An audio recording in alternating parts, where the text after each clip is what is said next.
Subscribe কৰিব IPL Rahman YouTube চেনেলটোক আৰু লগত থকা বেল আইকনটো ক্লিক কৰি অল কৰি দিব আৰু ভিডিঅটো লাইক কৰি দিব। নমস্কাৰ, মই আপিএল ৰহমান আৰু স্বাগতম জনাইছো এই ইউটিউব চেনেললৈ। আজি আমি পঢ়িম নৱম শ্ৰেণীৰ অসমীয়া পাঠ্যপুথিৰ যেটো পাঠ 2 আছে মানৱ বন্দনা। চন্দ্ৰকুমাৰ আগৰৱালাই লিখিছে এইটো কবিতা, খুবই ধুনীয়া কবিতা হয়, তোমালোকে পঢ়িবা। আজি আমি তোমালোকৰ পেজ নম্বৰ 8ত যি প্ৰশ্নাৱলী দিয়া আছে মানৱ বন্দনাৰ সম্পূৰ্ণখিনি আমি সহজ ভাষাত সমাধান কৰিম আৰু ছুটিকে আনসাৰ দি দিম যাতে তোমালোকে ফুল নম্বৰ পাই যাও পৰীক্ষাত। তাৰ লগতে কেতিয়াবা ব্যতিক্ৰমে পাঠৰ ভিতৰৰ পৰা কোশ্চেন কাটে পৰীক্ষাত আৰু লগতে কবি পৰিচয়ৰ পৰা কবিতা কাটে, মানে কি কাটে কোশ্চেন কাটে, যেনেকুৱা কবি পৰিচয়, যেনেকুৱা গ্ৰন্থ কি লিখিছিলে চন্দ্ৰকুমাৰ আগৰৱালাই, তেনেকুৱা ধৰণৰ। সো উপৰোক্ত কোশ্চেন মই লৈ আহিছো যিবিলাক অতিৰিক্ত আছে, যিবিলাক পৰীক্ষাৰ কাৰণে ইম্পৰ্টেন্ট। সো তোমালোকে ভিডিওটো ধৈৰ্য সহকাৰে গোটেই চাই থাকিবা। সো আমি 1 নম্বৰ যিবিলাক আছে ভাব বিষয়কৰ 1 নম্বৰ চমু উত্তৰ লিখা, ইয়াৰ পৰা সলিউশন স্টাৰ্ট কৰি দিও। 1ৰ ক নম্বৰটো দিছে যে মানুহে পৰম্পৰ বোলা কথাষাৰৰ অৰ্থ কি? আমি উত্তৰ কৰিম মানুহে পৰম্পৰ বোলা কথাষাৰৰ অৰ্থ হল মানুহে শ্ৰেষ্ঠতকৈও শ্ৰেষ্ঠ পৰম সত্য। ঠিক আছে, বুজি পালো। ইমান ধুনীয়াকৈ মই সলিউশনখিনি আনিছো, তোমালোকে জাস্ট ভিডিওটো লাইক কৰি দিবা। হেইটোই মই তোমালোকৰ পৰা গুৰু দক্ষিণা হিচাপে লৈ লম। তোমালোকৰ পৰা মোক এটকা নালাগে, তোমালোকে জাস্ট লাইক কৰি দিবা ফ্ৰী অফ কষ্টত, এটকা নালাগে লাইক কৰোতে, কিন্তু লাইক কৰি দিবা। খ নম্বৰ প্ৰশ্ন যে মানুহক মায়াপী জীৱ বোলাৰ অৰ্থ কি? আমি উত্তৰ কৰিম যে এই সংসাৰত মানুহৰ আগমন আৰু গমন এটা চিৰন্তৰ গতি, অৰ্থাৎ মানুহৰ জন্ম আৰু মৃত্যু চিৰসত্য, ই যেন এক প্ৰকাৰৰ মায়া দৃশ্য, সেয়েহে মানুহক মায়াপী জীৱ বুলি কৈছে। তাৰপিছত গ নম্বৰ প্ৰশ্ন কৈছে 1ৰ গ যে পাদ্য অঘ্য লৈ মানুহক পূজা কৰাৰ অৰ্থ কি? আমি উত্তৰ কৰিম যে পাদ্য অঘ্য লৈ মানুহক পূজা কৰাৰ অৰ্থ হল দেৱতাৰ পূজাৰ সলনি মানৱ পূজাৰ আয়োজন কৰা। এতিয়া 2 নম্বৰ প্ৰশ্ন দিছে যে মানৱ বন্দনা কবিতাটিৰ সাৰাংশ তোমাৰ নিজৰ কথাৰে বিৱৰি লিখা। একেবাৰে শৰ্টকে দি দিছো, তোমালোকে চোৱা কিমান শৰ্টকে দি দিছো। ঠিক আছে, এইখিনিত অকল মেইন পইণ্ট আছে, এইখিনি লিখিলে তোমালোকে ফুল নম্বৰ পাই যাবা। সেই কাৰণে কৈছো নহয় যে বহুত কষ্টকে মই বস্তুখিনি বনাই আনিছো, এনালাইসিস কৰি আনিছো। তোমালোকে জাস্ট ভিডিওটো লাইক কৰি দিবা দেই। লাইক কৰা কৈ আছো, বেয়া নাপাবা দেই, কাৰণ কষ্ট কৰি বনাৰ কাৰণে যে লাইক দিলে মই ভাবো যে মোৰ কষ্টটো সাধ্য হৈছে আৰু মই লাইক বেছি পালেহে মই গম পাওঁ যে ভিডিওটো ভাল হৈছে বুলি। সো 2 নম্বৰ যেটো কৈছে সাৰাংশ লিখিবলৈ কৈছে, আমি উত্তৰ কৰিম যে উত্তৰ যে কবি চন্দ্ৰকুমাৰ আগৰৱালাৰ মানৱ বন্দনা কবিতাটিত মানৱ ধৰ্মৰ শ্ৰেষ্ঠ প্ৰতিপন্ন হৈছে। দাড়ি হ'ব ইয়াত, দাড়িটো ইফালে আছে, এইটো কাটি দিছো। যে পৃথিৱীলৈ অনাদি কালৰ পৰা মানুহৰ অহা যোৱা চলিছে, মানৱ জনম মানুহৰ বাবে কাম কৰি অতিবাহিত কৰিবলৈ কবিয়ে আহ্বান জনাইছে। কাৰণ মানুহক মৰম কৰিব জানিলেহে প্ৰকৃত ধৰ্ম আচৰণ কৰা হয়। মানুহ শ্ৰেষ্ঠতকৈও শ্ৰেষ্ঠ পৰম সত্য, সেই শ্ৰেষ্ঠ মানুহৰ বাসভূমি পৃথিৱী সৰ্বতকৈও শ্ৰেষ্ঠ। মানুহতকৈ শ্ৰেষ্ঠ আন কোনো নাই, সেয়ে কবিয়ে দেৱ পূজাৰ সলনি মানৱ পূজাৰ আয়োজন কৰি মানুহক মানৱ ধৰ্ম পালন কৰিবলৈ উপদেশ দিছে। বুজি পাইছা? ইমান শৰ্টকে আমি দি দিছো সাৰাংশখিনি। এতিয়া 3 নম্বৰ প্ৰশ্নটো দিছে আমাক যে এই যে পৃথিৱী স্বৰ্গত অধিক মানুহৰ নিজাপি ঘৰ, কথাষাৰ বুজাই লিখিবলৈ আমাক কৈছে। কথাষাৰ বুজাই লিখা। ঠিক আছে, আমি বুজাই লিখিম। উত্তৰ যে মানুহক লগ সংগ আদি বিভিন্ন ৰূপত আমি সততে লগ পাওঁ। দেৱতা আমাৰ কল্পনাৰ সৃষ্টি, যাৰ বাস্তৱ অস্তিত্ব নাই, কিন্তু মানুহ বাস্তৱ আৰু পৰম সত্য, সেয়েহে মানুহ শ্ৰেষ্ঠতকৈ শ্ৰেষ্ঠ। সেই শ্ৰেষ্ঠতম মানুহৰ নিজা বাসভূমি এই পৃথিৱী। কল্পনাৰ স্বৰ্গ আছে নে নাই কোনেও নাজানে, কিন্তু আমি বাস্তৱত লগ পোৱা মানুহৰ বাসভূমি এই বাস্তৱ পৃথিৱী স্বৰ্গতকৈও শ্ৰেষ্ঠ পৰম পুণ্যৰ স্থল। তাৰপিছত নেক্সট আমি 4 নম্বৰ প্ৰশ্নৰ সমাধান কৰিম। 4 নম্বৰ প্ৰশ্নবিলাক কৈছে যে তাৎপৰ্য ব্যাখ্যা কৰা। আমি উত্তৰ এনেদৰে কৰিম প্ৰশ্নটোৰ। 4ৰ ক প্ৰশ্ন দিছে যে মানৱী জনম দিয়া উটুৱাই মানৱী কৰম মতে, মানুহৰ মৰম বুজিবা মানুহে ধৰম যে মৰততে। সো ইয়াৰ উত্তৰটো আমি কৰিম যে উক্ত কবিতা ফাঁকি চন্দ্ৰকুমাৰ আগৰৱালাই ৰচনা কৰা মানৱ বন্দনা নামৰ কবিতাটিৰ পৰা তুলি দিয়া হৈছে। মানুহৰ প্ৰতি মানুহৰ ধৰ্ম কি হোৱা উচিত তাকে কবলৈ কবিয়ে উক্ত প্ৰসংগ অৱতাৰণা কৰিছে। আৰু লাষ্টত 3 লাইন লিখিম এনেদৰে যে মানুহ মৰণশীল জন্ম আৰু মৃত্যু চিৰসত্য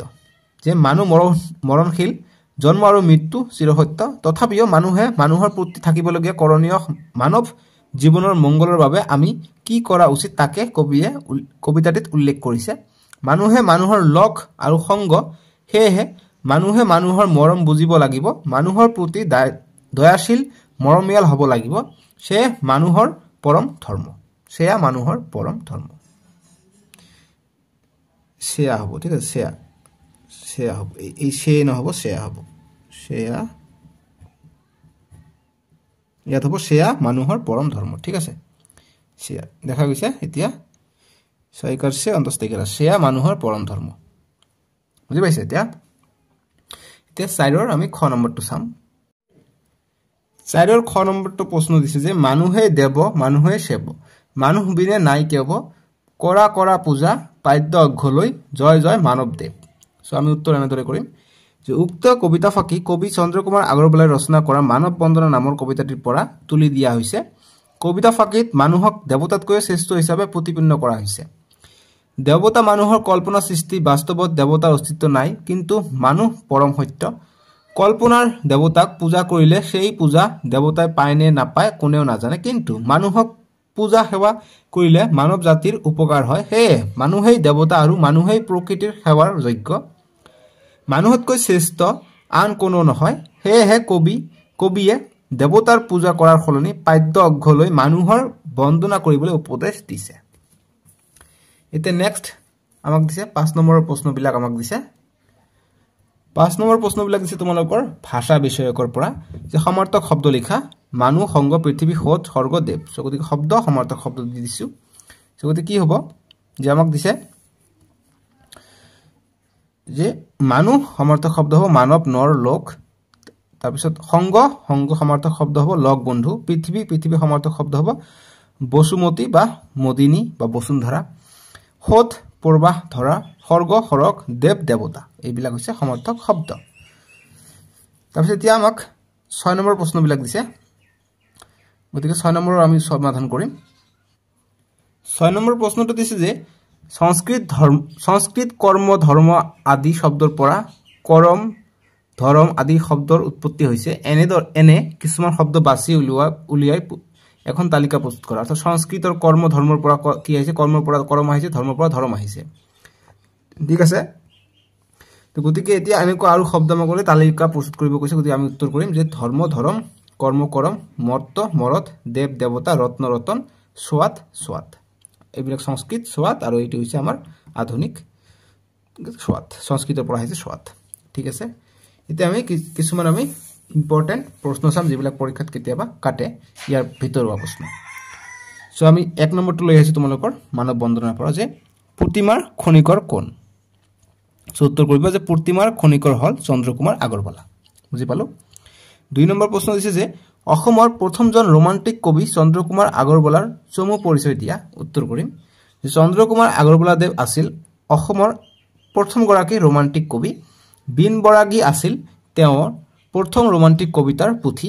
অসমীয়া সাহিত্যৰ জোনাকী যুগৰ ত্ৰিমূৰ্তি অন্যতম এগৰাকী কবি আছিল জোনাকী কাকতৰ প্ৰথমজন সম্পাদক তেজপুৰৰ ব্ৰহ্মজনক কবিগৰাকীৰ জন্ম হয় তেখেতৰ কবিতা পুথি দুখন প্ৰতিমা আৰু বিন বৰাগী গতিকে তেখেতৰ দুখন কবিতা পুথি হল প্ৰতিমা আৰু বিন বৰাগী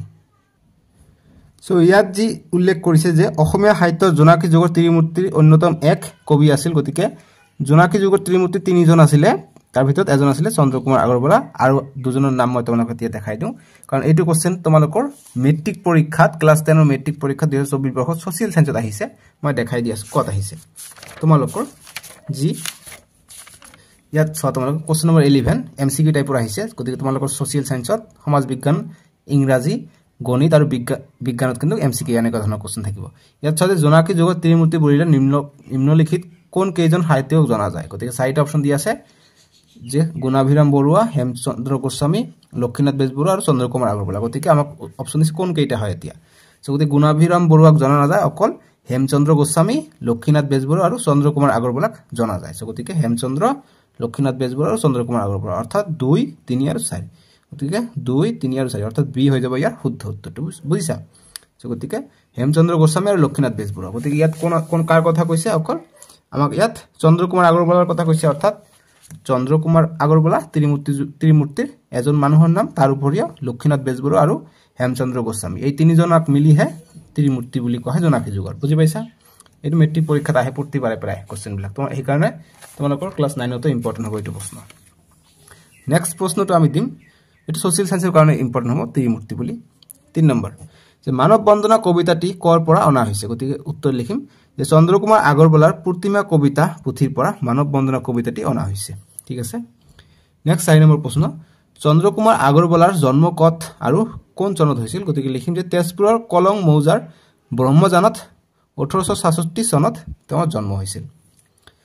চন্দ্ৰকুমাৰ আগৰৱালাৰ পিতাকৰ নাম কি আছিল বা পিতৃৰ নাম কি আছিল আহিলে লিখিম যে হৰিবিলাস আগৰৱালা তাৰ পিছত 6 নম্বৰ দিছে জোনাকী কাকত কোন চনত প্ৰথম প্ৰকাশ পায় গতিকে জোনাকী কাকতখন 1889 চনত প্ৰথমে প্ৰকাশ পায় তাৰ পিছত কৈছে যে জোনাকী কাকতৰ প্ৰতিষ্ঠাপক সম্পাদক কোন গতিকে উত্তৰ হ'ব চন্দ্ৰকুমাৰ আগৰৱালা বুজি পাইছা ইমানখিনি আছিল আৰু নাই ইমানখিনি পঢ়িলে তোমালোকে পৰীক্ষাত 100% কমন পাই যাবা সো এইখিনি বায়োমেট্ৰিকা নেক্সট তোমালোকৰ যেটো নেক্সট চেপ্টাৰ আছে নেক্সট চেপ্টাৰ তোমালোকৰ স্ক্ৰিনৰ ৰাইট সাইডত দিব নেক্সট চেপ্টাৰটোৰ নাম হৈছে গীত আৰু ছবি জি দুৰ্গেশ্বৰ শৰ্মাই লিখিছে গতিকে তোমালোকৰ নেক্সট স্ক্ৰিনত দিছে তাতে ক্লিক কৰি চাব পাৰিবা ঠিক আছে ভিডিওটো লাইক কৰি দিবলৈ নাপাহৰিবা দেই